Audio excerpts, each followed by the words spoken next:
6장과 7장에서 일곱인에 대한 말씀을 드렸고, 이제 8장부터 11장까지 일곱 나팔에 대해서 말씀을 드렸습니다. 그리고 오늘 이제 12장부터 13장, 14장 다음 주에 하겠지만요, 12, 13, 14장 일곱 이상에 대해서 얘기하고, 그리고 15장, 16장은 일곱 대접에 대해서 이제 언급하고 있습니다. 이번 그 이상은 이 교회가 받는 그 환난에 대한 것입니다. 물론 이 계시록 전체가 핍박당하는 교회를 다루면서 좀 성도를 격려하는 것이지만, 그러나 이 장에서는 이제 많은 그 본격적인 재앙, 일곱 대접의 재앙이 시작되기 때문에 그 전에 우리 하나님께서 이 교회는 무너지지 않는다, 승리한다, 그것을 분명히 얘기하고 있습니다. 그래야 우리가 다음 환난을 준비하는 거예요. 원래 이 순서상 재앙으로 따진다면 일곱인, 일곱 나팔, 그리고 일곱 대접이 돼야 되는데, 여기에 이상이 들어가는 것은 하나님에 대한, 하나님 우리에 대한 배려와 사랑이라고 볼 수 있습니다. 격려하는 거예요. 교회는 승리한다, 그래요. 무너지지 않는다는 거예요, 교회는. 그래서 이제 이상이 첫 번째 이상, 여기 이제 일곱 가지 이상이 나오는데, 첫 번째 이상 한번 보면은요, 하늘에 큰 이적이 보이니 해를 입은 한 여자가 있는데 그 발 아래는 달이 있고 그 머리에는 12별의 면류관을 썼더라.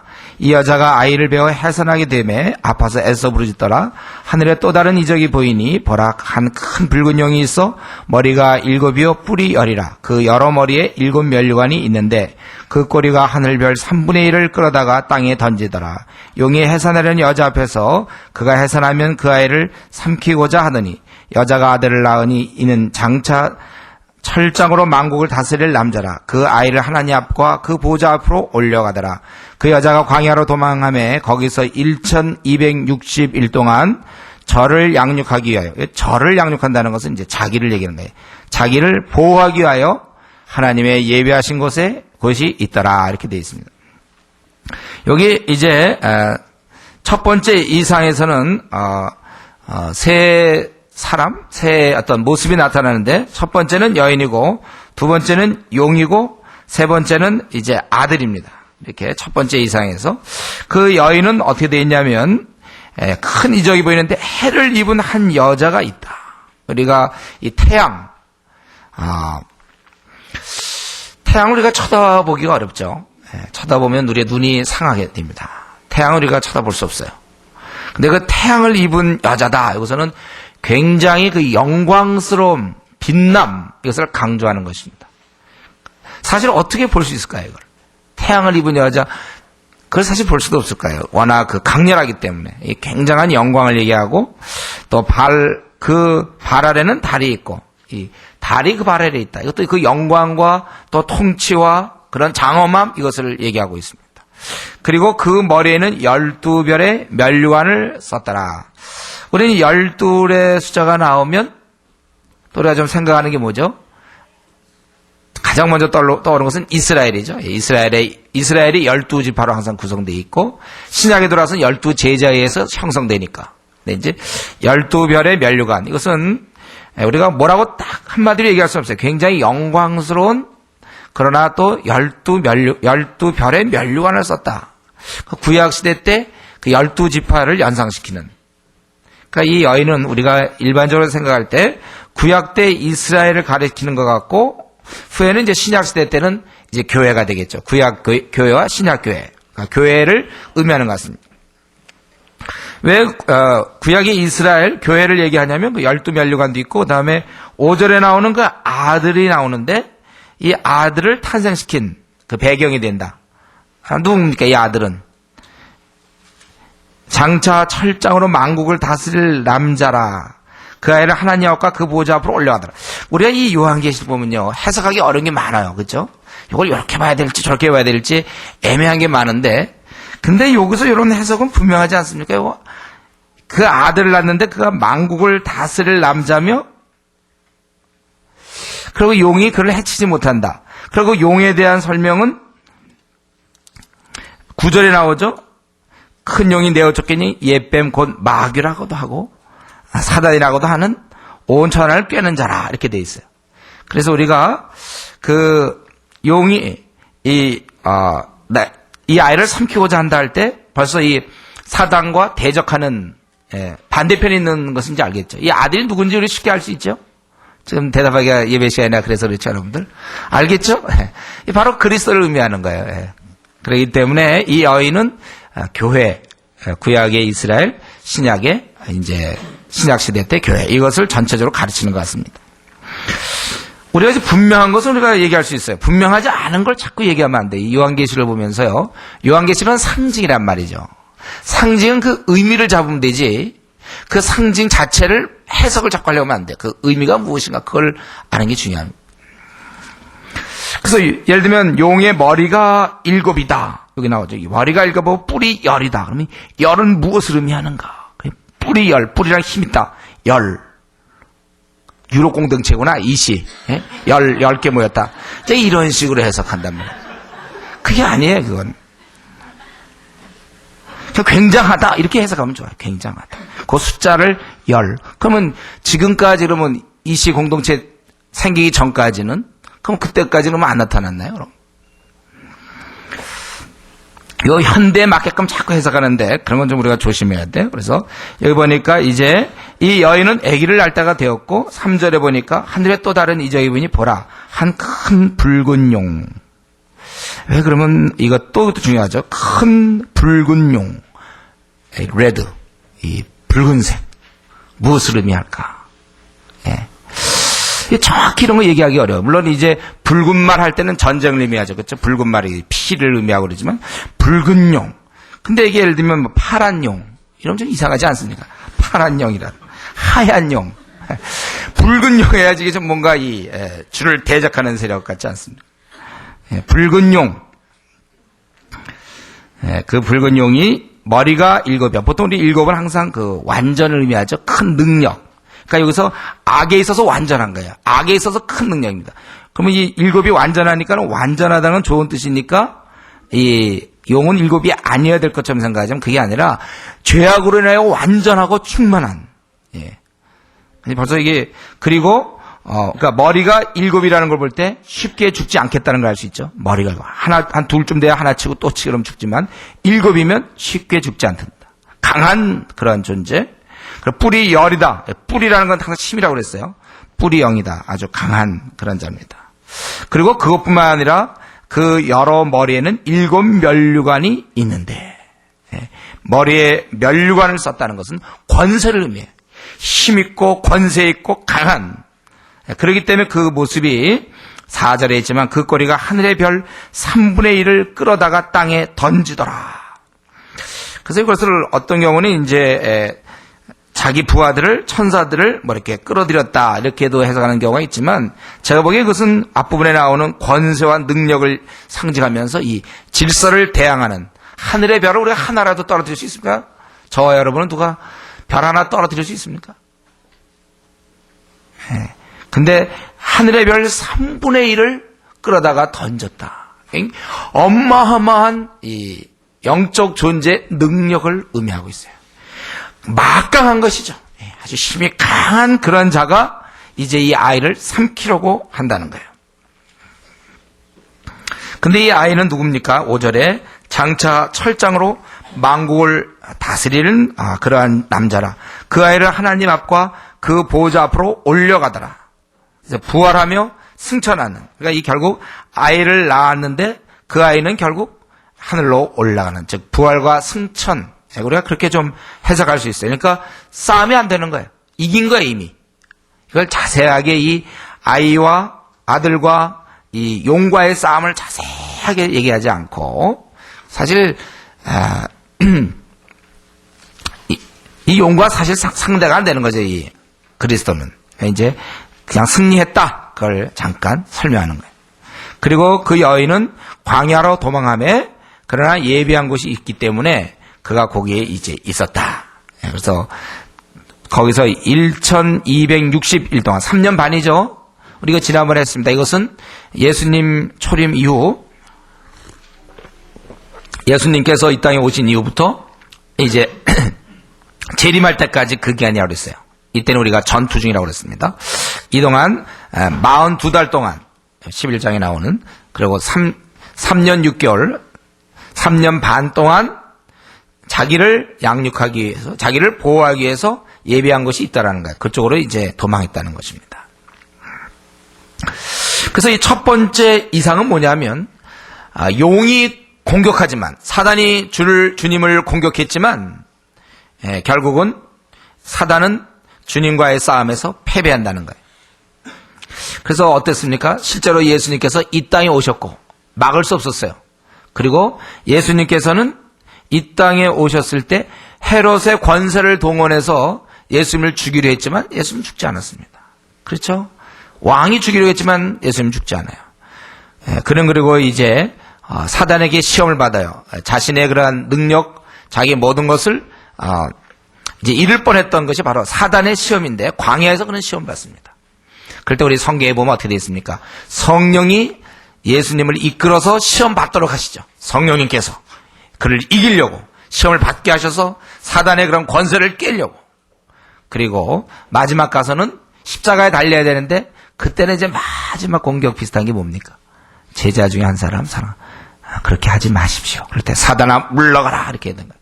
이 모든 것을 이기시고 결국 자기와의 싸움과 모든 것 겟세마네 동산에서 기도하시며 결국 승리하시는, 그래서 주님이 이기신 것입니다. 두 번째 이상도 마찬가지예요. 이것도 두 번째, 세 번째 계속해서 이 용이 지는 모습을 그리고 있습니다. 그래야 우리가 승리를 믿죠. 두 번째는 뭐냐면 하늘에서 전쟁이 있는 것. 미가엘, 우리 천사장 중에 한 사람이라고 뭐 얘기도 하고 그래요. 한 천사라고 얘기해. 미가엘과 그의 사자들이 용으로 더불어 싸울새 용과 그의 사자들도 싸우나. 예. 여기 보니까 이 하늘의 영적인 면제죠. 하늘의 그 미가엘 천사장 중에 한 천사일 텐데 한 사람이라고 그러네. 천사장 중에 한 천사가 되겠죠. 예. 그 미가엘과 그의 사자들이 있단 말이죠. 그래서 용으로 더불어 싸울새 용과 그의 사자들도 싸운다는 거예요. 그러나 이 싸움에서 이기지 못해요. 왜냐하면 그 전에 바로 주님의 승리가 있기 때문에 그렇습니다. 그래서 저희가 이기지 못하고 그래서 큰 용이 내어 쫓기니 바로 그 큰 용은 예뱀, 아담과 하와를 타락시켰던 바로 곧 마귀라고도 하고 사단이라고 하는 온 천하를 깨는 자라. 땅으로 내어 쫓기니 그의 사자들도 저와 함께 내어 쫓기니라. 그래서 미가엘과 그의 천사들이 용과 그의 사자들, 이걸 볼 때 분명히 이런 그의 사자들은 누굽니까? 바로 이 악마들, 이 귀신들이죠. 귀신들. 여러분 지금 그래서 우리나라에 귀신 든 사람들 아주 많이 있습니다. 제가 통계는 못 갖고 있는데 귀신 들린 사람이 아주 많아요. 그리고 귀신 너무나 많은 사람이 사실 우리 주위에 이런 걸로 인해 고통당합니다. 실제로 심하면 이제 귀신이 드는 거고, 아니면 이제 귀신의 영향을 받게 되고, 그리고 잠재적으로 귀신 들을 수 있는 사람들은 뭐냐면 이 분노의 마음이 많은 사람들이 귀신 들 수 있어요. 성경에 있는 대로 화를 풀지 못하는 사람, 분을 내어도 해가 지도록 품지 말라고 그랬는데 분을 품는 거예요. 마귀가 틈탄다고 그래서 항상 분을 품어. 그래서 여러분들 조심하셔야 돼요.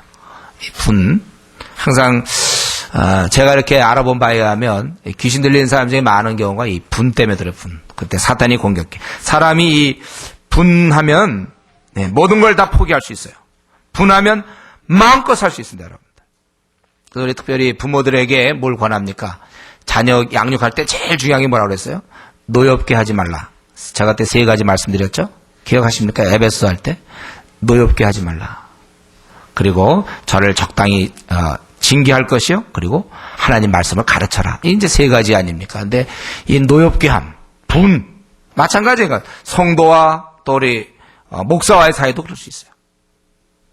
또 가정에서 그럴 수도 있고 직장에서도 마찬가지. 잘 나가지만 상관이 너무나 나를 막 괴롭히고 한번 정말 분이 나면 그다음 보이는 거 없단 말이죠. 한번 딱 분하면 있잖아요. 내가 그렇게 해야 되겠다 이렇게 마음 먹으면요, 자식들도 그래야 되겠다 하면 부모에 대해서 대항하는 것이고, 또 직장에서도 이 군대에서도 마찬가지예요. 우리 이전에 고 박정희 대통령 같은 경우도 마찬가지 아닙니까? 그의 그런 아주 철저히 신임하던 그 부하 중 한 명이 그를 시해하게 되는 거 아니에요. 분. 이 사단과 그의 함께하던 그의 사자도 있다는 것. 그 사자가 바로 귀신이고, 그래서 오늘날 많은 사람들이 현재 귀신 들려 있습니다. 우리가 그 귀신 쫓아줘야 돼요. 저와 여러분들이 이제 교회 안에 있으면 못 들어오니까 우리 주께서 우리를 보호하고 지켜주시니까 그런데 우리 나가보면요 많이 있어요. 귀신 들린 사람들. 여러분 신내린 무당 다 이게 귀신 들린 거예요. 그게. 그럴 때 그 사람들은 아주 효력이 있죠. 영험하게 다 맞출 수 있어요. 과거를 다 맞출 수 있고 운명에 대해서 얘기할 수 있어요. 실제입니다. 이것은. 또 우리는 이 사단이 그럼 누구냐? 이제 이거 하면요 또 사람들 좋아하는 사람 많아. 이런 얘기하면요 굉장히 좋아하는 사람들 많습니다. 이단들 중에 이런 게 특별히 심해요. 그래서 이제 가장 대표적인 것은 잘못된 것 중에 가장 대표적인 게 이제 그 루시퍼. 이사야 14장에 보면요. 여러분 잠깐 볼까요? 이사야. 이거 하도 많이 해서 원래 이게 오늘 설명할 내용이 아닌데 하도 많이들 얘기할게요. 특별히 이단에 가면요 이 얘기 안 하면 안 되게 돼 있어요. 예. 이사야 14장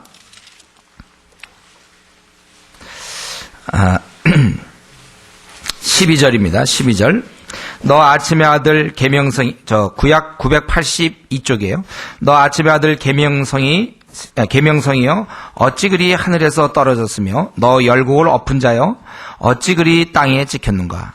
네가 네 마음에 이르기를 내가 하늘에 올라 하나님 뭇별 위에 나의 보좌를 높이리라. 내가 북극 지폐의 산 위에 자정하리라. 가장 높은 구름에 올라 지극히 높은 자와 비리라 하도다. 그러나 이제 네가 음부 곧 구덩이 맨 밑에 빠지우리로다.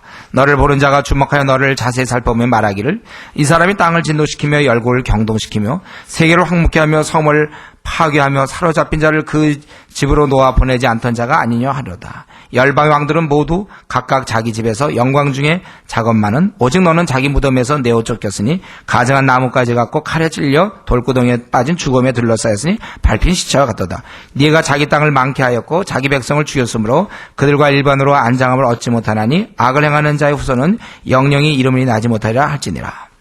지금 지금 이 문장, 이 14장이 어떤 배경이냐면요. 그 가장 강력했던 바벨론 왕, 그의 멸망에 대해서, 바벨론의 그러한, 멸망에 대한 예언이 그 13장, 14장 이렇게 쭉 되는 것입니다. 그리고, 24절부터는 이제 아수르, 또 그 다음에 28절 블레셋, 그 다음에 15장에는 모압에 대한 것, 이렇게 쭉 여기 보면은 각 나라에 대해서 얘기하면서 이 바벨론, 가장 강력했던 그 바벨론에 대해서 얘기하면서 네가 그렇게 높이더니만 그 모양이 뭐냐. 그러면서 그 바벨론 왕에 대해서 얘기하는데 여기서 어떻게 그냥 마침 보니까 거기에 뭐 구름이 올라가고 북극 지폐 이러니까 약간 이렇게 하늘나라 뭐 이런 개념으로 해갖고 여기서 이제 이 계명성을 이것을 이제 벌게이트판 이쪽에 이제 히브리어로 이렇게 돼가지고 그것이 이제 루시퍼라는 말을 써요. 그러니까 말도 괜찮고 루시퍼. 그래서 또 어떤 데 가면 이제 루시퍼, 뭐 루시엘, 뭐 막 이렇게 이제 족보를 만들어요. 그 중에 여기 들어가는데 이거는 우리 여러분이 그 PBS 하는 이유가 그겁니다. 성경을 보면 이건 바벨론 왕에 대해서 그가 한심하게 높였다가 떨어졌다 그 얘기하고 있거든요. 근데 이걸 가지고 여기서 바로 사단의 자기를 높여다가 떨어졌다. 혹시 그럴 가능성이 있겠죠, 혹시. 근데 우리 성경은 그거에 대해서 우리가 관심을 안 갖길 원해요. 때로 우리 부모가 있잖아. 어떤 문제 한 5살짜리한테 막 부모가 생겼던 뭐 예를 들면 부부싸움 한 얘기 막 5살짜리한테 설명하고 그럴 필요가 없이 사단이 정말 그렇지 않아도 하나님 반역한 것 우리는 그 이유를 몰라. 하나님 별로 그거 얘기하고 싶지도 않아요. 어떻게 뭐 그런 게 다 있는지 이러고 얘기하고도 싶지 않은데 자꾸 찾아와서 자꾸 이렇게 물어보면 귀찮단 말이죠. 근데 그걸로 찾아내가지고 루시퍼 여기서 나와갖고 엉뚱당뚱하게 바벨론 왕에 대해서 비유한 건데 그걸 가지고 이제 그가 루시퍼다. 이제 뭐 루시퍼. 그래서 여러분 아마 들어봤을걸요? 루시퍼라는 얘기 못 들어봤습니까? 그 우리 본문에도 안 나오고 번역판에 나오는 그거 루시퍼 찾아가지고 사단이 바로 루시퍼다. 이렇게. 우리는 천사가 우리 생각에 물론 교만하여 혹시 하나님 대적하다 떨어졌는지 그건 잘 모르지만 혹시 그럴 가능성도 있겠죠.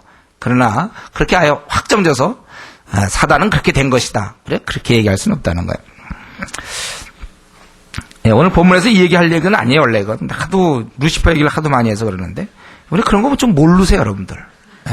알 거는 얼마나 많습니까 지금. 에스겔도 공부해야 되고 이사야, 오바댜, 미가, 나움 공부할 거 많은데 사단 족보 왜 우리가 공부하는가? 근데 이단에 갈수록 이런 걸 좋아해요. 이런 거 좋아합니다. 이단의 특징 같은 루시퍼 얘기하고 뭐 이런 거 하면 벌써 조금 의심스럽다 이렇게 생각하세요. 그런 거 없어요, 성경에. 그래서 이렇게 이제 싸우게 돼서 그래서 땅에 쫓기게 되고, 그리고 이거 뭐라 나왔습니까? 10절에 보면 이건 사실은 하나님 아들의 승리의 모습이에요, 이게. 그런데 이제 그래서 10절에 보면 자기들이 싸워 이겼지만 10절에 내가 떠드니 하늘에서 큰 음성이 있어 가로되 이제 우리 하나님의 구원과 능력과 나라와 또 그의 그리스도의 권세가 이루었으니, 이렇게 얘기하는 거예요. 싸움은 자기들이 했지만 바로 이 주님의 그러한 힘과 능력과 승리를 통하여 결국 했다고 볼 수 있어요. 그래서 그 결과가 뭐냐면 참소가 없어졌다는 거예요. 우리 이것은 로마서를 통해서 우리 공부했죠. 더 이상의 우리 성도에게는 참소가 없어요. 뭐냐면은 이제는 우리를 의롭다 하셨기 때문에, 로마서 8장 33절 의롭다 하셨어요. 우리를 의롭다 하셨다는 거예요, 주님께서. 그리고 이제 거기 보면은 이 싸움이 이제 아들이 이겼고, 두 번째는 미가엘과 그의 천사들이 이겼고, 세 번째는 11절에 보니까 지금 두 번째 이상 중에 나오는 내용이에요. 세 번째 그 승리하는 모습이 바로 그 순교자들이 또 사탄을 이깁니다. 또 여러 형제가 어린 양의 피와 자기의 증거하는 말을 인하여 저를 이기었으니 그들은 죽기까지 자기 생명을 아끼지 아니하였다다. 그래서 이 형제들이 바로 순교자죠. 우리 형제들이 있어요. 이미 주에 우리도 참 열심히지 않습니까? 제가 알기로 우리 성도들 열심히 주님을 섬기는데 어쩌면 우리보다 더 열심히 일하는 사람이 있어요. 더 열심히 주님을 살았던 사람들이 있습니다. 바로 이 순교자들. 저들은 뭐냐면은 죽기까지 자기 생명을 아끼지 않았던 자들이에요. 우리 어떤 사람은 시간을 아끼고, 어떤 사람은 물질을 아끼고, 어떤 사람은 자기의 신경씀, 부담스러움을 아끼는 사람이 있어요. 부담 안 스러우려고, 신경 안 쓰려고, 재물 안 쓰려고, 시간 안 내려고. 근데 이들은 그런 단계를 벗어나서 생명도 아끼지 않은 사람들이에요. 저들이 승리했습니다. 저들이 승리했던 그 방법은 두 가지였는데, 어린 양의 피라고 그랬습니다. 이 죄사함, 그리고 하나님과 교제가 이루어지잖아요. 어린 양의 피, 그 다음에 그들의 증거하는 말, 이들의 그런 신앙 간증, 고백, 하나님이 우리의 아버지시고 예수님은 선한 목자시고 믿음의 그러한 말들, 복음에 대한 얘기, 그들의 증거하는 말로 인하여 저들이 이겼다고 그렇게 되어 있습니다. 그렇기 때문에 하늘과 그 가운데 거하는 자들은 즐거워하라. 그러나 땅과 바다는 화했을진저 이는 마귀가 자기의 때가 얼마 못된 줄 알므로 크게 분내어 너에게 내려갔습니다. 그래서 하늘에 시민권이 없는 자들, 그런 자들은 이제 이 사단의 마음껏 그런 공격, 사단이 아주 힘들게 함, 이걸 재앙을 경험해야 된다는 것입니다. 우리 이 두 번째 이상에서는 그 천사와 미가엘과 천사들의 승리와 그리고 순교자들의 그런 승리하는 형제들이 죽음에까지 이르러도 포기하지 않고 그리스도를 담대히 증거하다가 죽는 저들, 그들의 승리를 얘기하고 있습니다. 이거 자체가 결국 사단을 이긴 거예요. 이거 자체가 자기가 죽지만 신앙을 포기하지 않고 복음을 전파하며 신앙을 고백하던 그러한 모습이 결국은 사단을 이긴 것입니다. 그러니까 지금 사단은 계속 지고 있어요. 아들에게 졌고 천사들과 그의 영적인 존재들에게 지고, 그리고 그를 따르는 형제들의 신앙 고백에 의해서 지게 되는 거예요. 그래서 우리는 오늘 이 말씀을 통해서 우리 주님께서 승리함으로 더 이상 우리는 이제 정죄 없다는 것, 참소가 없다는 것, 우리가 하나님 앞에 당당히 나아갈 수 있다는 사실을 다시 한번 상기시켜야 합니다. 우리는 우리 자신의 연약함과 우리 자신의 한계를 들여다보고 하나님을 이렇게 멀리하려고 그래요. 정말 정직하게 하나님에 대해서 이 시간에 한번 하나님이 나라는 사람에 대해서 어떻게 생각할 것 같습니까?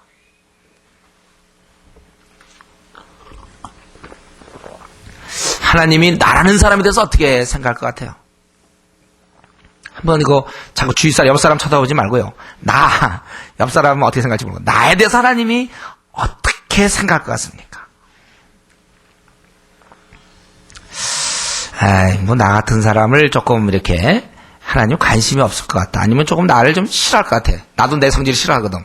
그러니까 나를 좀 싫어할 것 같다든가. 내가 뭐 교회는 이렇게 드리지만 내 생활은 엉망인데 뭐. 그리고 나 뭐 신실하지 않은데 뭐. 나 실수한 것도 많고 범죄한 것도 많은데 뭐.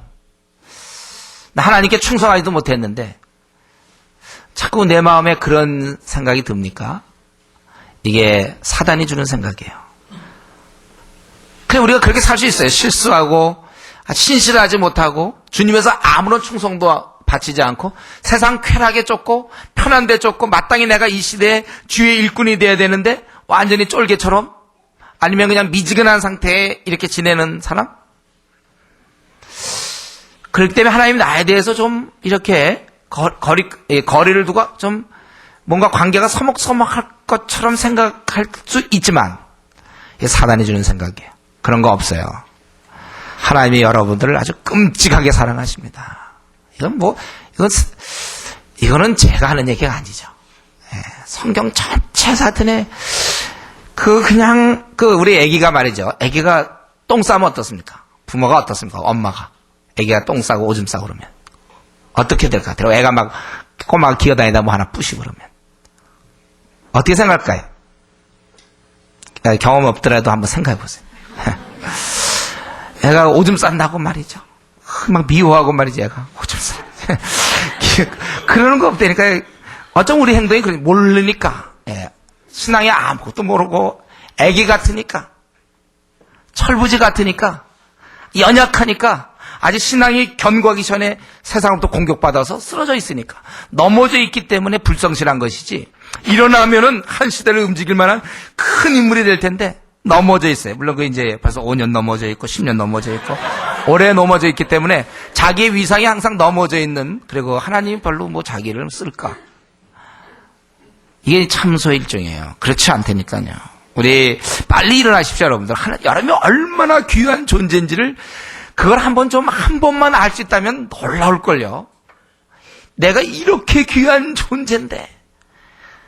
근데 우리는 자꾸 우리 자신을 들여다보면 나의 연약성, 나의 실수한 것, 나의 세상에 붙은 욕심이 가득한 내 모습, 연약한 모습, 밤낮 그거 생각하면서 그게 난 줄 알아요. 그거는 원래 내가 아닙니다. 너가 그렇지 않냐고 계속해서 사단은 우리를 공격하기 때문에 힘 좀 쓸래다도 내가 뭘. 난 누군데 내가 원래 미지근한 신자인데 내가 뭘 열심을 내. 미지근한 신자는 원래 좀 예배도 좀 늦어야 되며 전도 집회 같은 건 빠져야 되고 또 무슨 PBS 예술 같은 거 좀 안 해오면서 뭐 이렇게 나가야 미지근한 신자지 뭐. 근데 여러분이 진짜 따지면 얼마나 이 시대가 부르고 있는 엄청나게 중요한 인물인지를 그걸 못 본다니까요. 속았어요. 여러분에서 한 시대는 바뀌는 거예요. 원래 우린 그런 인물인데 자기의 연약함을 자꾸 보면서 자기의 한심함 때문에 하나님 하면은 두려워하고 담대히 나가지 못하고. 근데 무슨 일을 합니까? 막 하나님에 대해서 두려워하고 담대히 나가지 못하고 하나님 나갔다가 우습게 볼 것이다. 나에 대해서 별로 신뢰하지 않을 것이다. 그러니까 그렇지만 나는 주를 위해서 일하자. 이렇게 됩니까?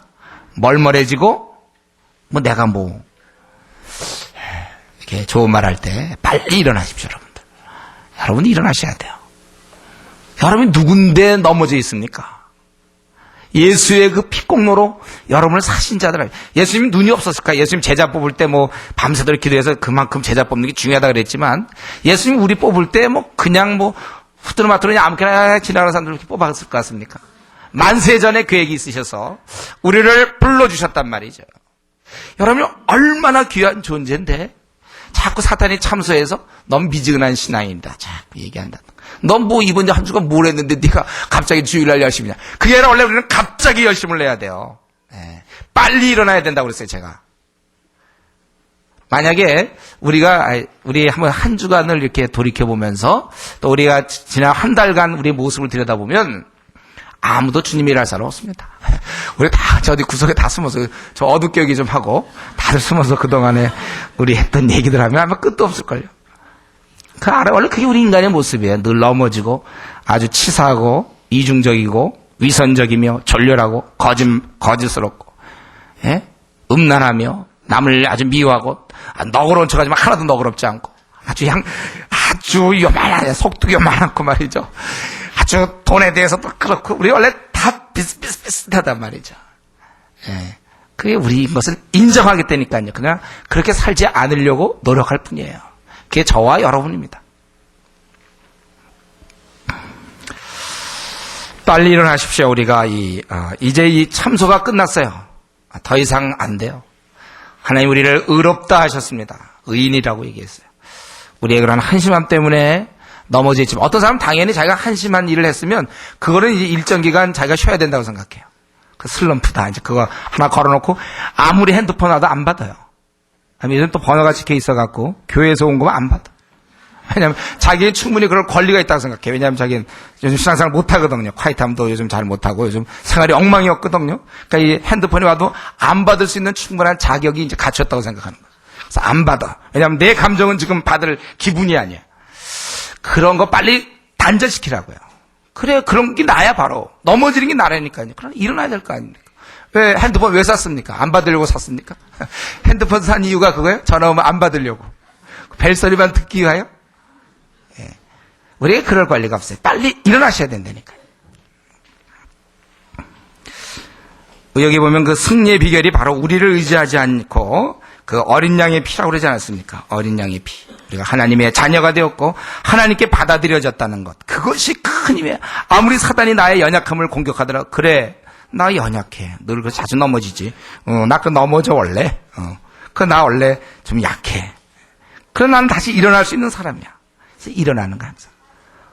때로 우리가 하나님에 대해서 원망할 수도 있고 하나님에 대해서 불평할 수도 있고 또 주위 사람에 대해서 비방할 수도 있고 수군거릴 수도 있고 싸울 수도 있고 또 내가 판단을 잘못할 수도 있고 그게 그리고 우리 인간의 모습이에요.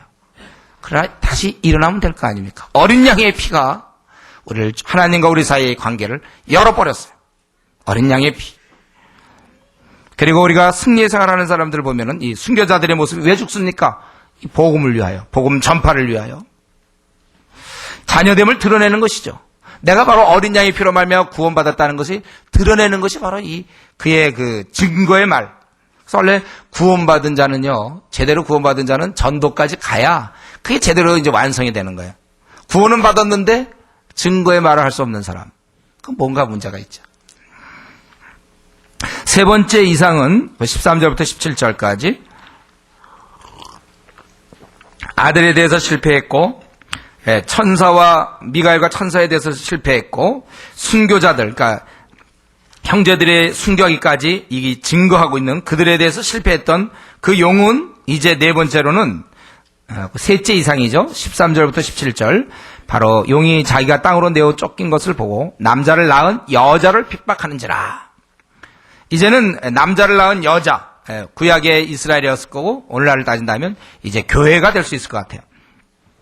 그럴 때 어떻게 됐는가? 과연 이 핍박을 견뎌냈는가? 어떻게 됐는가? 여기 보니까 그 여자가 큰 독수리의 두 날개를 받아 광야 자기 곳으로 날아가 거기서 그 뱀의 낯을 피하여 한 떼와 두 떼와 반 떼를 양육받음에 여자의 뒤에서 뱀이 그 입으로 물을 강같이 토하여 여자를 물에 떠내려가게 하려 하되 땅이 여자를 도와 그 입을 벌려 용의 입에서 토한 강물을 삼키니 용이 여자에게 분노하여 돌아가서 그 여자의 남은 자손 곧 하나님의 계명을 지키며 예수의 증거를 가진 자들로 더불어 싸우려고 바다 모래 위에 섰더라.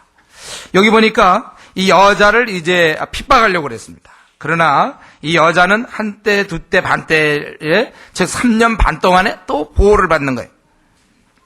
그래서 이 3년 반인가 생각하면 이 3.5 원래 이 7이라는 숫자가 완전한데 3.5 한 그 절반, 그러니까 많지 않은 기간이라고도 볼 수 있겠어요. 어쨌든 이 교회의 환란 시대입니다. 어떤 경우는 이제 이걸 이렇게 해석합니다. 한때라는 것은 이제 고난의 기간이고, 두 때 그것이 더 강화되는 거고, 반때다 갑작스럽게 사그러진다. 막 박해가 계속돼서 막 될 것 같은데 갑자기 사라지는, 뭐 이렇게 해서 또 한때, 두 때, 또 반때 이렇게 또 해석하는 사람도 있습니다. 어쨌든 이것은 교회의 핍박, 그것입니다. 그러나 오늘 본문에서 이제 뭐 그가 입에서 물을 강같이 토하여, 이게 또 무엇을 의미하느냐. 저 이전에 중학교 시절에도 그랬고 고등학교 시절에도 그랬고 이전에 요한계시록 강에 있으면 쫓아다녀 들었어요. 그러면 이제 밤낮 그런 거 얘기하는 거죠. 그래서 큰 독수리, 이 독수리가 의미하는 바, 이제 독수리. 그다음에 여기 봐, 그 입에서 용의 입, 무슨 이제 강같이 토하여. 뭐 불에서 떠내려가게 하려 하다가 또 뭐 땅이 도와서 뭐 입을 벌렸다 뭐 이러고 이제 이렇게 하니까 요한계시록한 뭐가 막 완전히 무슨 수수께끼 책 같아. 그게 아니고 무슨 그냥 공격을 할 때 그런 것을 이렇게 아주 그 리얼하게 묘사하고 있는 거예요. 아주 실제적으로 이런 모습 막 그런 아주 위태로운 모습 이런 것을 묘사하는 거고 결국 큰 핵심 뭡니까? 실패했다는 거예요. 여기서 용이 실패했다는 것을 깨달으면 되지. 용의 입이 벌어져서 거기서 물이 막 나올 때 강같이 흐르면 꽤 많이 나왔겠다. 더구나 보면 이제 뱀이잖아요. 큰 뱀이어야 되죠. 나오려면 물이 많이 나오는데 그 물이 뭐 어떻게 하고 너무 이런데 우리가 집착하면 안 돼요. 요한계시록 그렇게 보면 안 되고 이 전체가 뭡니까? 지금 도미티안 황제라 네로 또 아니면 그 당시 도미티안 로마 황제 박해를 받던 그 교회 그들을 이제 위로하면서 장차 우리 전체적인 조망을 하는 가운데서 쓰여진 게 이거거든요. 그래서 어쨌든 이것은 사단이 교회를 핍박한다 이것이죠. 그러나 교회는 결국 무너지지 않아요. 하나님께서 은혜 베풀어 주셔서 저들이 이겨내는 것입니다. 교회가 여자가 근데 뱀을 죽였다 이런 건 없어요. 그렇죠? 그런 건 없어요. 그냥 지금 당하는 중에 저들이 이것을 이제 견디고 있는 모습. 그 이제 뱀에 대한 그 죽이는 것은 나중에 그거는 이제 하나님께서 나중에 하시는 일이죠. 이제 뒤로 가면 하는 거. 그렇기 때문에 우리가 믿는 자나 혹은 교회의 이러한 어떤 핍박 이것은 단순히 인간들이 벌리는 일이 아니라 그 배후에는 주를 대적하는 세력. 그러니까 우리 이슬람 지역 같은 경우에 교회들 핍박하고 있지 않습니까? 중국에도 그런 핍박이 있고 이것은 단지 그냥 인간들이 하는 거다 이렇게 생각하면 안 돼요. 그 배후에는 지금 사단이 계속 조종하고 있고 사단의 선동에 의한 것이라는 거예요. 이렇게 대항하고 있단 말이죠. 교회를 대항하고 있어요. 그래서 교회가 재구실을 하려고 할 때 반드시 여러분 저항이 부딪히는 것입니다. 여러 모양으로 저항이 있어요. 우리 개인적으로 느끼지 않습니까? 우리가 전도하면 여러분 전도해 보시면 반드시 당하죠. 우리 사단의 실제를요. 우리가 이 전도 같은 거 할 때 보면 실체를 느낄 수 있어요. 사단이 방해하는구나. 이거 알 수 있어요. 우리가 이 전도 같은 거 해보면 정말 이건 그 사람의 얘기가 아니에요. 분명히 이 속에서 다른 뭐가 와서 이렇게 우리의 말을 갖다가 아주 분노하고 나는 굉장히 좋은 말을 해도 이 사람 아주 그냥 이상하게 듣고 말꼬리 잡고 막 그거 볼 때 사단이 역사하는구나. 교회가 큰 일을 앞두고는 항상 이런 사단의 공격이 있어. 그래서 기도를 많이 해야 되는 거예요. 우리가 기도 생활을 하셔야 되는 거예요. 그러면서 그냥 가만히 신앙생활하면요 아무런 몸이 건조합니다. 근데 우리가 막 주를 위해서 일을 하려고 그러고 이럴 때 이제 사단의 그런 방해가 있고 또 그걸 극복하는 그런 과정에서 권능이 나타나는 거예요. 하나님 우리에게 권세를 주셨기 때문에 주께서 우리에게 권세를 주셔서 권능이 나오는 거예요. 그러니까 여러분들 개인적으로 전도하는 사람들이 그런 권능을 많이 체험해야 돼요. 지난 시간에 제가 말씀드렸습니다. 선교지에 가면 권능이 많이 나타난다고 그랬어요. 왜냐하면 이 영적 전쟁이 있기 때문에. 가만히 있으면 선교지 아니고 일반 교회에 있으면 애당초에 그냥 교회 성도들끼리 같이 즐기고 뭐 같이 놀고 그러면 거기에 무슨 권능이 나타납니까? 뭐 놀 때 특별히 어떻게 더 이상한 권능이 나타납니까? 사단이 공격해오면 이기는 그러한 권능을 체험할 수 있는 거예요. 그래서 결국 용의 이 뱀의 공격은 무위로 끝나는 것입니다. 이제 이 전체 교회 하나님 나라의 그것을 저들이 이길 수 없자 이제는 그 하나님 개개인의 그 자녀를 공격하려고 합니다. 그래서 거기 17절에 보면 용이 여자에게 분노하여 돌아가서 그 여자의 남은 자손 곧 하나님의 계명을 지키며 예수의 증거를 가진 자들로 더불어 싸우려고 바다 모래에 섰다. 여기 보면 그 성도의 특징이 뭡니까? 순종하는 자죠. 계명을 지키는 자. 이 성도들은 순종하는 자고 그리고 증거를 가진 자들이라.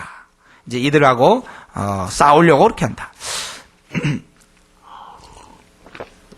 이 사단은 이 패배하면서도요 중단할 줄 몰라요. 뻔히 안 될 싸움 있잖아요. 예수님과 자기가 싸워서 이길 수 없는데도 안 될 싸움 하면서 그래서 패배해도 계속 공격합니다. 근데 우리 여기 전체를 보니까 다 그건 주님의 은혜로 말미암아 저들이 다 이기게 되는 거예요. 그래서 우리의 싸움은 이제 이긴 싸움이 되는 것인데 우리 13장으로 들어가면은 이제 이러한 개개인 그리스도인들을 향해서 이제 공격하는 모습이 나옵니다.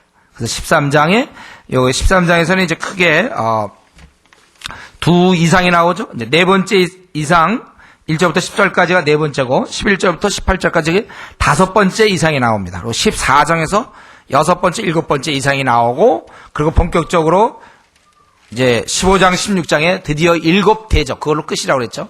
일곱 대접의 진노가 임하는 거예요. 자, 우리 네 번째 이상이 나오는데요. 네 번째 이상은 이제 바다에서 나온 짐승입니다. 다섯 번째 이상은 땅에서 올라온 짐승이에요. 그래서 오늘 두 짐승이 나옵니다. 13장에서는. 이 짐승은 바로 이 사단의 부하들이에요. 그러니까 지금 12장에서는 주로 사단이 이것도 건드려보고 이것도 건드려보고 다 실패하고 돌아간 다음에 그 다음에 사단을 이제 지지하는 그러한 세력들이 바로 적그리스도죠, 다. 예, 그래서 하나는 바다에서 올라오고 또 하나는 땅에서 온단 말이죠. 이 바다와 땅은 이제 우리가 생각하는 어떤 이런 지상적인 이제 그런 의미가 있어요. 그래서 바다에서 나온 짐승, 그 다음에 두 번째는 땅에서 나온 짐승. 이들이 이제 어떻게 그러한 성도를 공격하는지, 이 땅을 어떻게 힘들게 하는지 사람들을 이제 그러한 모습이 있는 것입니다. 자, 거기서 보니까 바다에서 나왔는데 뿌리열이에요. 예. 뿌리열이요, 머리가 일곱이라. 아까 그 용은 어땠습니까? 머리가 일곱이요, 거기 보면 머리가 일곱이요, 뿌리열이라고 그랬죠, 용. 예, 이것도 뿌리열, 또 머리가 일곱. 그리고 그 멸류관이 머리에 있지 않고 그는 뿔에 있죠. 열멸류관이 뿔에 있다고 그랬어요. 그리고 그 머리대에는 참남된 이름들이 있더라. 그리고 이것도 굉장한 그런 권세가 있다는 걸 알 수 있죠. 예, 거의 용과 비슷해요. 근데 내가 본 짐승은 표범과 같고, 그리고 발은 곰의 발 같고, 그 입은 사자 입 같은데 용이 자기의 능력과 보좌와 큰 권세를 그에게 주었더라. 그래서 이 사단의 부하로 그런 큰 권세를 가졌는데, 이 말세 때 등장하는 어떤 적그리스도적인 세력이죠, 이것은. 근데 권세가 굉장히 커요. 아주 능력이 커요. 사단이 힘이 있듯이 이 바다에서 나온 짐승은 아주 힘이 있는 자예요. 권세가 있는 자예요. 능력이 큰 자예요. 그래서 그가 어떻게 됐습니까? 머리 하나가 상하여 죽게 된 것 같더니 그 죽게 되었던 상처가 나오며 온 땅이 이상히 여기 짐승을 따르고 죽어야 되는데 죽지 않는, 병 고치는 그런 이적을 보이는 것이죠. 그래서 사람들이 용이 짐승의 권세줌을 알고 용을 경배하고 또 짐승을 경배해요. 그럼 말하기를 뭐라고 그랬냐면 누가 이 짐승과 같으며 능히 더불어 싸우리요, 그렇게 얘기해 4절에. 그리고 또 짐승이 큰 말과 참남된 말하는 입을 받고 또 42달 일할 권세를 받았느라. 42달 아까 얘기했죠. 3년 6개월 1260일 우리 주의 이 땅에 오심부터 재림까지 그 기간, 이 동안 일할 권세를 받았다는 것. 그래서 그가 입을 벌려 하나님을 향하여 회방하되 그의 이름과 그의 장막 곧 하늘에 거하는 자들을 회방하더라. 그러니까 이 참남된 말하는 입이 결국은 회방으로 이어지는 것이죠. 하나님에 대해서 회방하게 되었다. 하늘에 거하는 자를 회방하게 돼요. 그리고 또 성도들과 싸워 이기게 되고, 그래서 각 족속과 백성과 방언과 나라를 다스리는 권세를 받았습니다. 그래서 그가 많은 사람들을 이제 권세를 가지고 죽이고 뭐 자기 마음대로 할 수 있어요. 그러니까 죽임을 당한 어린 양의 생명책에 창세 이후로 농명되지 못하고 이 땅에 사는 자들은 다 짐승에게 경배하니라. 그래서 생명책에 기록 안 된 자 다 짐승을 경배하게 되어 있다. 그래서 오늘날 우리가 이러한 그 우상 숭배, 미신 섬기는 거 있죠. 이건 누구나 다 안 믿는 사람들은요 다 원래 미신 섬깁니다. 원래 안 믿는 사람 그렇게 돼 있어요. 그래서 우리가 어디 이런 놀러 가서 보면 옛날 무슨 이런 고적지 같은 데 가보면 거기 막 돌들 이렇게 올려있죠. 돌 막 쌓아놨어요. 예? 그러면 그건 성도 아닌 사람은 다 이렇게 하게 돼 있어요. 그런 거라든가 뭐 이렇게 뭐 식당 같은 데 가보면 막 뭐 이렇게 명태 같은 거 있잖아요. 뭐 이런 걸 갖다 놓는다든가. 근데 교회 다니는 사람도 그거 갖다 놓더라고요. 그게 문제인데요. 이 사단을 숭배하고 미신, 우상 섬긴다는 생명체에 기록 안 된 자들은 다 저에게 그렇게 경배하게 돼 있다는. 그런데 그 짐승이 결국 10절에 그 짐승도 당할 것이다. 사로잡는 자는 사로잡힐 것이요 칼로 죽이는 자는 자기도 마땅히 칼에 죽으리니 성도들의 인내와 믿음이 여기 있느니라. 결국 이 짐승이나 짐승을 따르는 자들이 그렇게 많이 괴롭히지만 결국은 다 망할 것이다 이거예요. 그래서 우리가 인내와 믿음을 가져야 된다. 그러니까 그 당시에는 도대체 이러한 말들, 사단이 결국 성도들을 이기고 성도들과 괴롭히고 못 살게 하고 많은 재앙을 가져다주고 우상 숭배하도록 이렇게 만드는 그러한, 그게 바로 사단의 부하가 하는 일이에요. 그러니까 우리가 생각할 때 그 당시에는 아마도 로마 황제가 되겠죠. 로마 황제였고 그 이후로 예를 들면 이 독재자들, 종교의 핍박을 하고 이 기독교를 못 믿게 하는 이런 종교적 이러한 지도자들, 옛날 북한에 지금 김정일이라든가 옛날에 김일성, 아니면 히틀러 같은 사람, 또 러시아 때 그 독재자들, 또 신사 참배를 강요하던 그 일본 왕들, 일본 왕, 이러한 그 신앙을 억누르고, 그리고 뭔가 다른 거를 요구하는 이러한 종류의 모든 권세자들, 그 당대의 그런 지도자들 있지 않습니까? 제가 보기에 그런 자들이 바로 이러한 적그리스도다. 그러니까 이 용이 직접 이 천상에서 여러 가지 모습은 싸웠지만 이 지상에서는 자기의 모습을 드러내지 아니하고 그의 부하들을 시켜서 바로 이 독재자들, 그래서 이 종교를 탄압하는 것이죠. 한때 공산주의 지도자들이 그런 역할을 했는지 모르겠어요. 어쨌든 저들로 하여금 신앙생활을 못하게 하고 우상 숭배를 강요하는 사람들, 그게 바로 이 짐승의 모습이에요. 짐승으로 표현된 적그리스도의 모습입니다.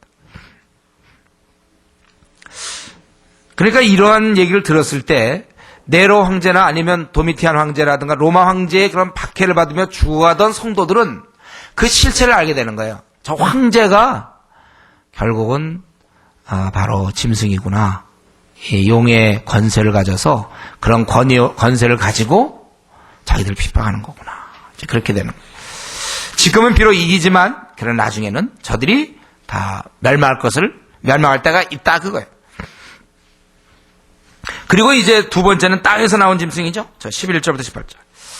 자, 제가 이 짐승 얘기하고 용 얘기하고 뱀 얘기하고 막 이러니까 뿔 얘기하고 일곱 머리 막 이런 얘기하니까 여러분들 지금 무슨 약간 옛날 얘기 혹시 듣는 그런 생각하세요?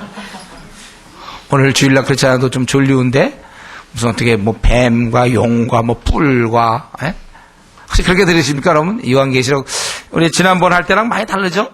계시록을 하니까 이 지금 주일마다 와서 좀 이런 얘기를 들어야 되니까 좀 이상하죠. 어쨌든 성경에 지금 이제 5번째 이상 바로 땅에서 나온 짐승이에요. 근데 이건 좀 가증스러워요. 가만 보니까 앞에서 나온 것은 그냥 뿔이 열이요 머리가 7 확실하게 자기의 정체를 드러내면서 막강한 권세를 보인 데 대해서 이건 어떻게 된게 말이죠. 땅에서 올라오는데 새끼양같이 두 뿔이 있고 모양이고 새끼양같이 원래 한 10뿔이나 또 7뿔이나 이렇게 있어야 되는데 2뿔이 있어요. 근데 아주 양같이럼 그렇게 돼 있다는 거예요. 그러니까 별로 이렇게 없는 것 같아요. 그리고 말은 뭐예요?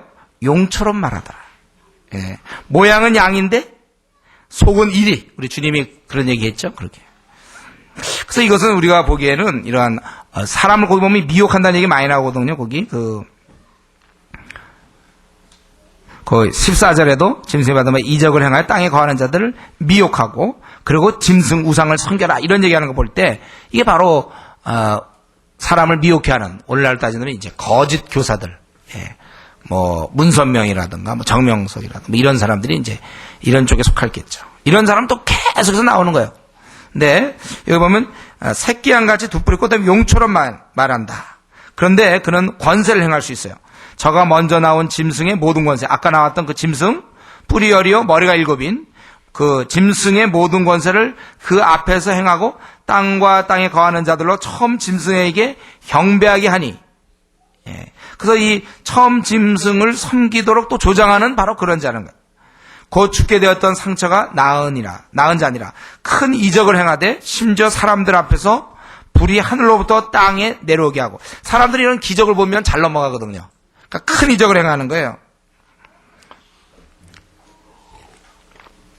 그래서 이단에 보면요, 이상한 기적이 많아요. 우리 정토에는 별로 없는데, 이상하게 이단에 가면요, 병 났다는 사람이 왜 이렇게 많은지 모르겠어요. 그 인생 기적이 많아요. 이적. 그래서 죽게 되었던 상처가 나은 자, 그를 경배하는 거예요. 그러면서 큰 이적을 행하는데 병 고친 건 물론이겠죠. 그리고 막 불이 하늘로부터 내려올 정도의 아주 그러니까 큰 이적들을 많이 행하는 겁니다. 그러니까 사람들이 그래야 미혹되지. 이런 것도 하나도 없으면 누가 이단 갑니까? 그래서 이단에 보면 반드시 뭐 조작을 하든 어쨌든 이적이 많아요, 여러분들. 그래서 어떤 사람, 그런데 이제 이름은 이제 막 예수님 이름을 쓴다든가, 적그리스도니까. 광명의 천사로 가장해서 거기 교주들은 막 예수님 얘기는 꼭 하지요.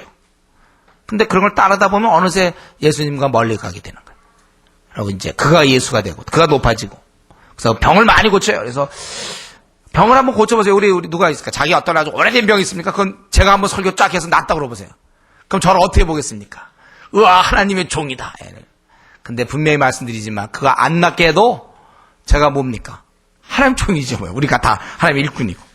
근데 이제 특별히 나야 저분은 진짜다. 이렇게 되는 거예요. 어리석어서 미혹당하는 거. 이런 특별히 이적이 행해지면은.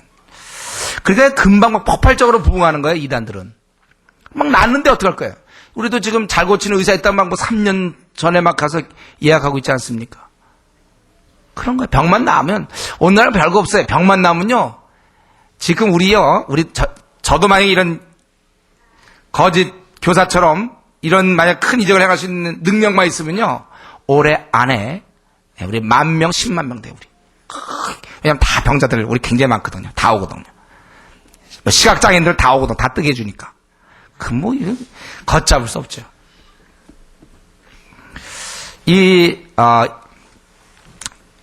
두 번째 나온 땅에서 나온 짐승은 아주 교묘하게 큰 이적을 행해서 사람들을 미혹하게 하며, 그래서 미혹시킨 그들을 어떻게 하냐면은 바로 짐승을 위해서 의상을 만들라 하더라 이거예요. 그리고 저가 권세를 받아서 그 짐승의 우상에게 생기를 주어 그 짐승의 우상으로 말하게 하고 또 짐승의 우상에 경배하지 아니하는 자는 몇이든지 다 죽이게 하더라. 이제 처음에 미혹에서 하지만 힘이 있으면서 이제는 아예 그렇지 않은 사람은 죽이겠다 그렇게 돼 있는 거예요. 그리고 그걸로만 끝나는 것이 아니라, 그러니까 이 두 번째 나온 게 더 잔인한 거예요. 더 아주 악랄하다고 볼 수 있어요. 그는 그걸로 끝나지 않고 모으는 거예요. 이렇게 자기의 그런 조직화시키죠. 그래서 거기 보니까 저가 모든 자, 곧 작은 자나 큰 자나 부자나 빈궁한 자나 자유한 자나 종들로 그 오른손에나 이마에 표를 받게 하고, 누구든지 이 표를 가진 자 외에는 매매를 못하게 하니, 이 표만 있어야만 어떤 살아갈 수 있도록 만드는 거예요. 그거 없으면 안 돼. 누구니까 누구나 다 할 수밖에 없어요. 아주 강제적으로 이렇게 한단 말이에요. 이 표는 곧 짐승의 이름이나 혹은 그 이름의 수라. 어쨌든 그거가 연결되는 거죠. 지혜가 여기 있으니 총명이 있는 자는 그 짐승의 수를 세워라. 그 수는 사람의 수니 666이니라. 이렇게 되어 있습니다. 이제 그는 미혹해서 모든 자에게 그 바다의 짐승을 경배하도록 하고, 그리고 우상을 만들게 만들고, 그리고 모든 자에게 표를 주어서 이제 섬기도록 그렇게 하는 것입니다.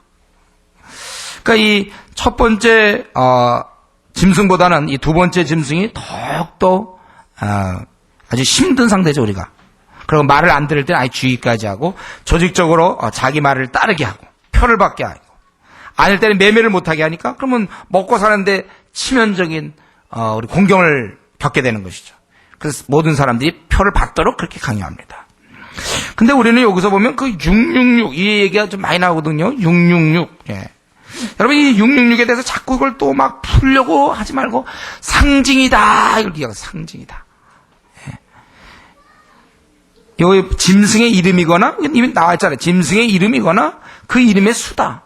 예. 그 이름의 어떤 것이다. 이렇게 얘기하고 있어요. 동시에 그것은 사람의 수도 될 수 있다고 그랬어요. 그러니까 이 6이라는 숫자 뭡니까? 7이 완전, 성경에서 계속 7을 완전 숫자로 보는데 6이랑 못 미치는 거예요. 이 불완전한 수가 3번 반복되고 있어요. 온전치 아니함. 예. 하나님의 의에 미치지 못하는. 그러니까 이것은 숫자의 그런 의미, 그것보다는 그 숫자가 의도하는 건 뭐예요?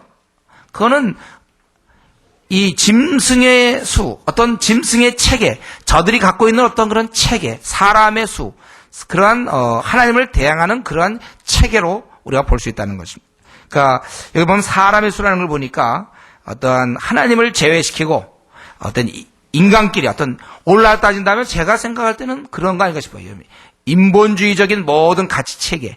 앞부분에서는 세상 권세라고 볼 수 있다면 두 번째 짐승은 우리가 갖고 있는 현재 우리가 살아가는 이런 가치 체계에서 자연스럽게 하나님을 배제시키는, 그래서 뭐 과학이라는 이름으로 배제시킬 수도 있고, 또 어떤 뭐 이런 어떤 인간 중심의 이런 철학, 그러한 모든 가운데서 우상을 숨기는 거와 좀 숭배하는 것과 좀 다르게 또 인간을 아주 인간을 최고도로 높여주면서 최고조로 치고 아주 인간에 대해서 아주 숭배하는 어떤 인간끼리 자기들끼리 형성한 가치체계, 하나님 없는 사람의 수며 짐승의 수여야 돼. 하나님 수가 아니고 그러니까 666에 이제 그런 것이다 그거예요. 어떤 사람이 이 숫자를 보고 이 숫자를 갖다가 놓고서는 이것을 이제 그 당 사람들이 예를 들면 알파벳을 가지고 수를 대신한단 말이죠. 알파다 그러면 1이라든가, 만약 A, B, C다 그러면 A는 1이고 B는 2고 뭐 C는 3이고 뭐 이런 식으로, 뭐는 뭐 100이고 뭐는 이런 식으로 해갖고 그 당시에 그런 걸 가지고 요 글자를 막 맞춰갖고 요거 666이 바로 네로다 이렇게 얘기했어요. 네로다. 오랫동안 내려온 겁니다. 그래서 어떻게 했냐면 요 헬라어로 해갖고 네로가 안 나오니까 히브리어로 바꿔왔어요. 히브리어로 네로를. 그래갖고 그걸 막 맞춰보니까 666이 되는 거예요. 666이. 근데 그런 게 굉장히 많아요. 히틀러도 됩니다. 히틀러도 이렇게 바꾸면 또 666이 돼요. 그럼 맞추려고 막 연구해보면 이렇게 맞거든요. 아까 세상에 나오는 악당들 놓고 숫자 이렇게 해서 그걸 그 다음에 헬라어 안 되면 히브리어도 해보고 뭐 영어도 해보고 해갖고 맞춰놓고선 그렇다는 거예요. 근데 이제 그런 것보다 전체적인 거 아닙니까? 13장 전체 하나는 지금 국가적인 체계로 좀 볼 수 있을 것 같고, 또 하나는 이런 거짓 교리, 어떤 가치관, 종교적인 것이 될 수도 있고 어떤 그런 가치관들, 그런 걸 그냥 666이다 했는데 이 666 요걸 갖다가 막 풀어 헤치려고 하니까 힘든 거예요. 이런 가치체계, 사람의 수, 완전치 못한, 그러면서 이들이 짐승의 수가 되고 바로 이 자기들끼리 그런 표를 가지고, 즉 자기들의 그런 체계 안에서 저들이 지내는 것입니다. 그러니까 우리가 항상 조심할 건 뭐예요? 첫 번째 짐승은 권세로 성도를 박해한다면 두 번째 짐승은 권세에다가 이적을 행해서 미혹해 한단 말이에요. 그래서 우상 숭배하도록 하고 자기 표를 받도록, 그게 뭐냐면 어떤 자기의 그런 가치관과 거짓 교훈에 아주 세례를 받도록 만든다는 거예요. 그래서 그거를 갖다가 666이라고 그렇게 표현했다는 거예요. 그러니까 우리는 우리의 싸움이 그겁니다, 여러분들. 성도는, 우리가 교회는 승리하지만 그러나 우리가 이 사단이 분노하여 막 괴롭히기 때문에 성도는 박해를 항상 조심하셔야 돼. 지금 실제로 이 지구상에 얼마나 많은 사람들이 박해를 받지 말아요. 성도기 때문에 죽기까지 합니다. 예? 이슬람 말할 거 없고 중국이라든가 많은 곳에 이 성도들이 박해를 받아요. 예, 그렇죠? 그럼 지금까지 계속되고 있어요. 또 하나는 미혹을 받는단 말이에요. 박해와 미혹. 그걸 보통 얘기하지만 외부적인 박해라면 내부적인 그런 거짓 가르침, 이건 데살로니가에서 나오고 항상 나와요. 그러니까 우리 성도들이 끊임없이 조심해야 될 것은, 신앙생활 했을 때 집에서 막 막는다거나 뭐 이렇게 그런 박해가 있지 않습니까? 결혼했는데 뭐 교회 못 가게 한다든가, 남편이 교회 못 가게 한다든가, 이런 박해도 있을 수 있고, 또 직장생활에서도 어떤 박해 같은 게 있을지 몰라요. 교회 다니기 때문에 뭐. 근데 이거 지금까지 우리나라에서 그렇게 크게 드러나지 않지만 시간 지나면 점점 드러날 거예요. 성도가 줄어들면. 일찍 우리는 그런 걸 경험했어요. 초대교회 때 많이 죽었습니다. 또 일제치하에 때 많이 죽었어요. 그게 얼마 안 돼요. 예. 그렇지만 현재 우리 바로 옆 북한에서 우리는 북한이 그런 것을 목도하고 있는 바고, 중국, 우리 가까이 있는 중국이 그렇고, 예. 일본도 마찬가지예요. 일본도 다 그런 식으로 지금 우상숭배에 찌들어 있단 말이죠. 우리나라가 지금 아주 특별한 경우인지 여러분들, 지금 우리나라는 굉장히 전 세계적으로 볼 때 특별한 경우예요. 대부분 나라 지금 중동이나 우리 이슬람 지역에는 얼마나 많이 박해해서 살고 있습니까? 저도 예수 믿으면 죽어요. 죽여요, 그들이. 부모가 자식 독살시키고 그래요. 이슬람도 그렇고. 예, 한때 러시아에서도 많이 그래. 지금도 여전히 그런 박해 같은 게 있어요. 거기서도 나름대로 다 있고, 예, 또 중국은 말할 거 없고. 우리 주위에 얼마나 이런 박해를 많이 받는지 몰라요. 이게 실제로 계속되고 있다는 거예요. 초대교회 때부터 시작해 지금까지 이 박해는 계속되고 있습니다. 그리고 이제 그게 아니면 이제 이적, 어떤 병고침이라든가 이적을 통하여 성도를 미혹해 하는 게 또 이건 계속되고 있어요. 지금도 또 계속되고 있습니다. 그렇기 때문에 우리나라는 이게 박해 같은 게 개인적으로 좀 있지만 전체적으로는 좀 아직은 없는데요. 우리가 이런 밖에 어려움 이것도 조심해야 되지만 특별히 이런 미혹하는 거, 미혹됨에 대해서 조심하셔야 됩니다. 특별히 이런 병 고치는 은사, 병 고치는 게 드러날 때요, 여러분들 조심하세요. 우리 신명기 13장에 보면 이런 말 있죠. 너희 중에 선지자나 꿈꾸는 자가 일어나서 이적과 기사를 네게 보이고 네게 말하기를 네가 본래 알지 못하던 다른 신을 우리가 쫓아 섬기자 하며 이적과 기사가 그 말대로 이룰지라도, 그대로 된다 할지라도 너는 그 선지자나 꿈꾸는 자의 말을 청정하지 말라. 이는 너희 하나님 여호와께서 너희가 마음을 다하고 성품을 다해 너희 하나님 여호와를 사랑하는 여부를 알려야 너희를 시험함이라. 그래서 여러분들 기억하십시오. 여러분들이 이러한 이적계통, 어떤 은사, 병고침 이런 것들이 이게 사단이 갖고 노는 이런 방법이 될 수 있단 말이에요. 아주 조심하셔야 돼요. 제가 기도원을 자꾸 조심하는 이유가 그거예요. 그런데 가면 막 이적행하고 병 고치고 막 그러는 사람이 있을 때 그건 누구냐 그거예요.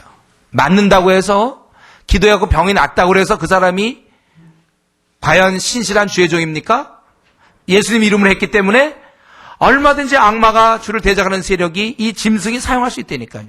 그래서 내가 주의 이름으로 선지하는 것을 하며 내가 주의 이름으로 귀신을 쫓아냈고 내가 주의 이름으로 뭘 했다고 그럴 때 예수님이 뭐라고 했습니까? 마태복음 7장에 보면 불법을 행하는 자들아 내게서 떠나라 그랬어요.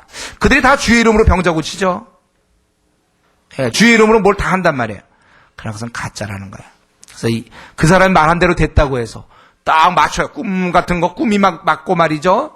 또 어떠한 막 계시가 임하고 또 막 병자를 살리고 암을 고치고 믿지 말라는 거예요. 그렇다 할지라도 그것은 사단의 공격일 수 있어요. 사단이 우리를 미혹해 하려고. 그래서 자기가 정통 교회를 벗어나서 이제 그런 기도원 쫓아다니면서 막 은혜 받고 좋다고 그러지만 위험할 수 있다는 것입니다. 맞을지라도 청종하지 말라 그렇게 얘기했어요.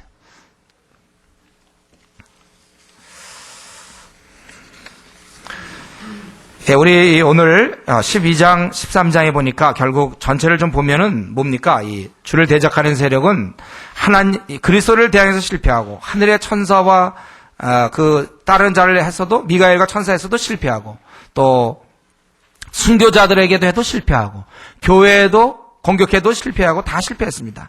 이제 땅에 있는 하나님의 자녀인 우리들과 싸우려고 그러는 거예요. 그래서 박해와 아니면 거짓 이적이라든가 이런 걸 통해서 미혹해 한단 말이죠. 그래서 어떻게든지 우리가 하나님으로부터 좀 떨어지도록 하는 것이 이 사단의 이러한 공격입니다. 그게 목적이에요. 주를 대적하는 세력의 목적은 어떻게든 내 신앙을 하나님께 가까이 가지 못하도록 여러 가지 방법을 쓴단 말이에요. 그리고 우리를 아주 미워합니다. 저와 여러분을 미워해요. 그 요한복음 15장 19절에 보면 너희가 세상에 속하였으면 세상이 자기의 것을 사랑할 터이나 너희는 세상에 속한 자가 아니요 도리어 세상에서 나의 택함을 입은 자인 거로 세상이 너희를 미웠느니라. 그래서 여러분들은 다 지금 미움을 받고 있습니다. 아까 하나님으로부터 우리 사랑을 받는다고 그랬지만 주를 대적하는 세력부터 미움을 받고 있기 때문에 여러분은 어떤 재산상의 손실을 가져올 수도 있고 여러분의 앞길을 꽉 막을 수도 있고 여러분에게 아주 마음 아픈 여러 가지 일들을 하겠거나 분노하게 하거나 여러 가지로 여러분을 공격하여 여러분을 어떻게든지 하나님으로부터 떨어뜨리게 하려고 그런다고요. 하나님은 여러분을 사랑하는 분인데 우리를 지극히 사랑하는 분인데도 사단이 사실 우리를 공격해가지고 우리로 하여금 뭐 교통사고 나게 하고 우리로 하여금 어떤 싸움을 나게 하고 어떻게 갈등을 일으키고 그래가지고 그거를 우리는 어리석게도 사단이 했는데도 불구하고 하나님이 한 것처럼 하나님을 떠나는 내가 막 시험에 떨어지고 뭐 어떤 일이 어떻게 되고 왜냐하면 이 주를 대적하는 세력이 우리를 쓰러뜨리려고 가진 방법을 쓰는데 그러니까 예를 들면 이제 고3들 대학 떨어뜨리면 교회 안 나오는 사람 있지 않습니까? 예. 쉬운 방법이에요. 뭐 그런 식으로 한다든가. 교통사고 나면 하나님 살아계신데 왜 이런 거야? 그 교통사고가 하나님의 한 게 아니고 이 주를 대적하는 세력이 우리를 공격한 건데 이제 그것도 우리 하나님. 우리에게 갈등을 빚게 해서 또 하나님을 원망하게 하고.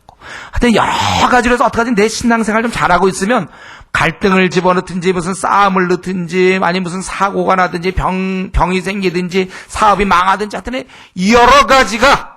여러 가지가 말로 표현할 수 없는 많은 것들이 우리에게 있어가지고 결국은 주님 섬기는 데서 멀어지게 한다는 거예요. 우리가 당하는 시험이나 우리의 그런 고난이나 갈등이나 어려움 뒤에는 사단의 분노가 있습니다. 그래서 그 분노를 계속 우리의 점화시키고 있어요. 우리 마음속에. 그 자는 우리를 망치려고 하고 있습니다. 성도로서 빛나는 삶을 살아가지 못하도록 모든 수단과 모든 방법을 강구해서 우리를 괴롭히는 것입니다. 베드로 사도가 일찍이 말씀하기를 근신하라 깨어라 너희 대적마귀가 우는 사자같이 두루다니며 삼킬 자를 삼키고 있다고 그랬습니다. 그래서 나를 어떻게든지 붙잡고 늘어져서 내가 이렇게 하면 하나님 잘 섬길 수 있는데 그걸 자꾸 가로막는 거예요. 우리에게 분노의 감정도 주기도 하고 불평을 주기도 하고 원망하는 마음도 주기도 하고 누구를 미워하는 마음도 주고 갈등하게 만들고 또 우리로 하여금 어떤 육체적인 질병도 오게 하고 회의하게 만들고 시험에 떨어지게 만들고 뭐가 잘 안 풀리고 이러면서 그럴 때 성도들은 목숨까지 마지막 순간 목숨까지도 버리면서도 신앙을 잃지 않았는데 연약한 우리들은 거기에 그냥 쓰러져 버린단 말이에요. 다시 일어나야 돼 우리가. 그래서 사단이 나를 붙잡고 늘어져서 어떻게든지 하나님을 잘못 섬기게 내 삶을 초라하게 만듭니다. 내 삶을 힘 빠지게 만드는 것이 바로 사단이라는 거예요. 내가 이대로 나가면 참 신앙생활 잘할 뻔했는데 하나가 꽉 끼어들어서 쭉 힘 빠지게 하는 이게 그 배후에는 사단이 있단 말이죠. 자꾸만 넘어지게 합니다. 결심해도 안 되고 반복해서 같은 죄를 자꾸만 짓도록 해요. 중독되게 만들어요. 얼마나 많은 자가 이 안에서 헤매고 있습니까? 때로 분노를 이용하기도 하고 갈등을 이용하기도 하고 미워함을 이용하기도 하고 또 우리의 세상에 욕심이 생기도록 만들기도 하고 하여튼 다양한 방법을 결과적으로는 하나님만 잘 안 섬기게 하면 돼요. 거기에 우리 이 에너지를 다 뺏기게 하면 됩니다. 아니면 그런 걸 가지고 하나님을 원망하도록만 만들면 되는 거예요. 사단은. 그래서 욥 같은 경우 그의 자녀를 다 죽이지 않았습니까? 이 사단이. 그렇지만 주신 자도 하나님이시요 거두는 자도 하나님이시다. 그리고 욥이 범죄하지 않았다고 그렇게 돼 있어요. 사단은 재산을 또 다 빼앗았습니다. 우리를 따진다면 이제 사업에 실패하면 우리가 신앙을 버리는 사람이 있지 않습니까? 욥의 경우도 재산을 다 빼앗았지만은 그래도 그는 그로 인하여 범죄하는. 그래서 또 그의 몸에는 이제 온갖 그 악성, 예? 피부병이 막 발해가지고 막 기와장으로 긁는다고 그랬지 않았습니까? 이제 우리로 따진다면 어떤 불치의 병이라든가 가족 중에 누가 병에 암에라든가 무슨 뭐 이렇게 불치의 병에 걸릴 때 하나님 또 우리는 원망할 수 있어요. 그러나 그는 그 기와장으로 긁어가면서도 기와장으로 손으로 긁지 않고 얼마나 그랬습니까? 기와장으로 긁고 가면서 지금 자식은 다 죽고 재산 다 날렸는데 언제 우리 욥기 이제 강의할 때가 와요. 다 이렇게 하면서도 긁으면서도 자기 몸이 그렇게 되면서도 아무 소망이 없는데 또 그것만 있으면 옆에는 또 부인이 원망하고 죽으시오 계속해서 또 충동질하고 있는데 또 긁으면서 들으면서 다 놓치면서도 그래도 그가 참 아무 힘도 없는 그가 그래도 하나님은 선하신 분이시고 절대 그렇게 되지 않는다. 하나님을 끝까지 그렇게 의지하는 이게 우리의 신앙이에요. 주를 대적하는 세력은 우리 나그네 길 그렇게 길지도 않는데 왜 이렇게 갈등을 많이 주며 왜 이렇게 분노를 주며 왜 이렇게 실패를 줍니까? 우리를 넘어뜨리려고. 우는 사자처럼 두루다닌다고 그랬습니다. 자꾸 넘어지게 합니다. 어떤 경우 중독되게 합니다. 도박에 빠지기도 합니다. 주식하다가 뭐 곡에 빠지기도 하고. 우리 정말 많은 이 대적자가 우리를 얼마나 갖고 노는지 몰라요. 마음껏 조롱하고 우리를 아주 고민하도록 코너에 쳐박습니다. 하나님 떠나도록 아주 갖은 방법을 다 쓰고 있는데 우리는 여기에서 우리가 지면 안 되겠어요. 기억하십시오. 이 싸움이 혈과 육에 속한 그런 싸움이 아니라 그것은 영적 싸움이에요. 우리는 이길 힘이 없습니다. 그런 싸움이면 우리는 불평할 수밖에 없어요. 우리는 그런 상황에서 하나님을 떠날 수밖에 없습니다. 우리는 그런 상황에서 하나님께 원망할 수밖에 없어요. 우리는 그걸 이길 힘이 없어요. 여기서 물론 상징으로 표현됐죠. 뿔이 여리고 표범 고매발 사자. 지금 뭘 얘기하려는 거예요? 이길 수 없다는 걸 설명해 주려고 지금 그러는 거 아닙니까? 여러분 만약에 누가 너무나 세다 그러면 어떻게 설명할 겁니까? 그 당시에 너무나 센 넌 절대 이길 수 없다. 그걸 지금 설명하려고 지금 뿔이 여리다 열. 뿔이 여리면 표범의 그런 날쌘 그런 거와 곰의 발바닥 같은 거 있잖아요. 그리고 사자. 지금 짐승 동물원 뭐 그건 나열하는 게 아니잖아요. 안 된다 그걸 얘기하는 거예요 지금. 너희로서는 안 된다는 걸 지금 이렇게 얘기하는 거예요. 베드로도서 우는 사자처럼. 여러분 우는 사자랑 한번 맞닥뜨려 보십시오. 여러분들 이길 수 있습니까? 그 진립자명한 것처럼 우리가 이 실제 생활에서 영적인 면에서 우리가 하나님을 섬길 수가 없어요. 우리가 하나님을 떠나게 된다니까요. 우리의 신앙이. 하나님을 우리가 가까이 할 수가 없어요. 여러 가지로 공격해 오니까. 현대인은 또 이 바쁜 걸로 막 공격한다든가, 또 재물로 공격한다든가 하더니 또 자식으로 공격하고 부모로 공격하고 갈등으로 공격하고 그냥 막 수없이 병으로 우리가 이길 수가 없다는 게 성경적 관점이에요. 그래서 그걸 표범, 곰, 사자 또 있으면 또 나오세요. 괜찮아요. 공학, 독수리 뭐 하더니 다 나오는 거예요. 안 된다 그거야. 지금 이 실체도 마찬가지 뭐냐? 우리가 이제 이 사단에 의하여 교회가 또 이제 믿는 자들이 공격당한다. 미혹해야 된다는 거예요. 그의 권세가 너무 커서 불이 하늘에서 내려올 정도의 이적을 행하고 그 도저히 우리는 어떻게 해볼 수가 없는 그런 상태이기 때문에 주여 나를 도와주십시오. 우리가 거기서 주님을 붙잡는 거예요. 그래서 우리 기도 생활이 얼마나 중요한지 알겠죠. 하나님께 매어달 우리 입으로 안 되니까 이 표범, 곰, 사자 뭐 이런 것들 막 오니까 우리 안 된단 말이니까 도와달라. 그래서 어린 양의 피로 우리가 승리하는 거예요.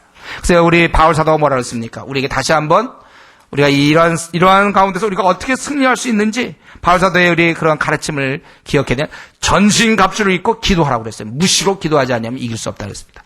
전신갑주, 진리의 허리띠띠라고 그랬죠. 우리로 하여금 이 구원에 관해서 분명히 잘 정리가 돼야 될 것이고 삶이 의로워야 됩니다. 여러분 다시 기억하세요. 우리가 확실히 구원에 대한 거 확실히 알고 그 다음에 의의 흉배를 붙이라고 해서 우리가 진리의 삶 자체가 의로워야 돼요. 거짓 때문에 안 됩니다. 그리고 복음의 신을 신으라고 했어요. 내 신앙의 뿌리가 이 복음이 돼야지 내가 경험했던 어떤 은사나 내가 경험했던 축복, 어떤 체험, 축복이 이제 하나님이 허락지 않을 때가 있단 말이죠. 연단의 과정에 들어갈 수가 있을 때는 축복을 의지했던 사람들은 넘어지게 돼 있단 말이에요. 그동안 축복 때문에 신앙생활을 했는지 몰라요. 축복이 사라졌을 때 그때 넘어지기 때문에 복음에 예비한 신은 신이라. 그래서 우리가 이 복음을 갖고 있어야 되고 다른 어떤 이유라도 나를 구속하신 어린 양 그분의 은혜를 거기에 내 발을 디뎌야 돼. 내가 신앙생활하고 교회 나오는 이유는 그분의 그 피로 말하면 내가 구속받았네 이거 해야지.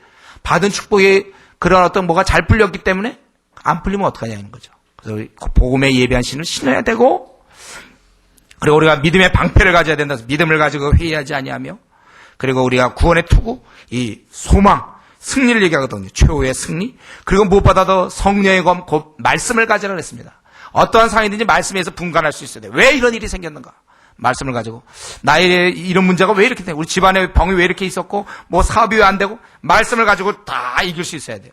그래서 이 전신갑주 6가지 여러분들이 그것을 입으셔야 되고 무시로 기도하라고 그랬습니다. 걸어다니면서 여러분들 기도하셔야 돼요. 걸어다니면서 식사하면서 기도하고 친구와 대화하면서도 속으로 기도해야 될 것이고 무시로 기도하고 또 우리에게 일정한 시간을 떼어서 기도하고 이렇지 아니하면은 우리는 이 사단의 이 많은 공격을 우리가 이길 수가 없습니다. 넘어질 수밖에 없고 미혹될 수밖에 없습니다. 우리의 신앙은 점점 떨어지고 하나님과 관계는 점점 멀어져요. 말씀 마치겠는데요. 우리 자신 한번 돌아봅시다. 내가 지금 하나님과의 내 관계는 어떠한가? 내가 요 문제, 어떤 문제가 있기 때문에 내가 지금 하나님 앞에 나가지 못하는가? 그게 어디서 왔는가? 주를 대적하는 세력이 여러분을 하나님과 관계를 잘 못하게 하려고. 그래서 그런 문제 때문에 아주 곤고합니다. 왜 내가 이렇게 힘들게 되고 그 문제를 못 벗어나고 피곤한 가운데 지금까지 지냈는가? 바로 주를 대적하는 세력이 나를 공격했기 때문에 그래요. 근데 우리는 엉뚱하게 그것을 또 주가 대적하는 세력이 그랬는데 하나님께 그런 이유를 찾는단 말이에요. 우리 하나님은 여러분들을 사랑하고 우리를 사랑하고 껴안으며 그저 지켜주시고 우리를 보호하시며 우리와 함께 하시기를 원하세요. 그러나 주를 대적하는 세력이 이 나그네 길에서 우리를 공격합니다. 그래서 우리가 때로 죽음을 불사하고라도 신앙을 잃지 않아야 될 것이며 그가 내 육신을 멸할지라도 내 영혼을 바꿔놓을 수 없어요. 우리가 더욱더 점점 이 바다에서 나온 짐승보다 땅에서 나온 짐승이 센 것처럼 점점 주를 대적하는 세력의 공격이 세질 때 우리가 더욱더 깨어 기도하고 준비하며 앞으로 주님 오실 때까지 근신하며 살 수 있는 성도님 되길 바랍니다. 같이 한번 기도하겠습니다. 이 시간 시간 우리 한번 통성으로 기도합시다. 우리 이러한 사단의 공격이 계속되고 있는데 도대체 나는 왜 내가 지금 신앙생활을 잘못하고 있는지, 무엇이 막혀 있는 것입니까? 그게 바로 사단의 공격이라는 거예요. 갈등과 아픔과 병과 또 무슨 사업에 여러 가지 문제에 있어서 사단이 공격할 때 우리가 넘어지지 않도록 같이 한번 통성으로 기도하겠습니다.